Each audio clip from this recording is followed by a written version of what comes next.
Sinasabing ang mga poste sa lansangan ay simpleng ilaw lang para maging ligtas sa mga biyahero at naglalakad sa gabi.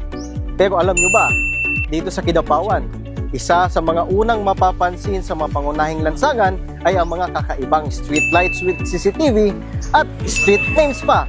Bawat poste ay may CCTV cameras para makatulong sa seguridad at kaligtasan ng mga residente at mga bumibisita sa lungsod. At hindi lang yan, makikita rin ninyo ang mga street name signs na mas mapadali sa paghahanap ng mga destinasyon at paglalakbay sa iba't ibang kalye ng lungsod.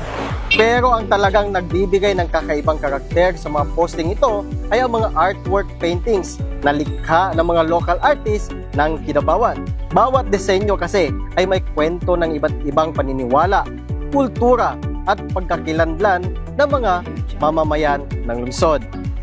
Gaya na lamang ng mga simbolo na kumakatawan sa mga Muslim, Kristiyano at iba pang mga tribo.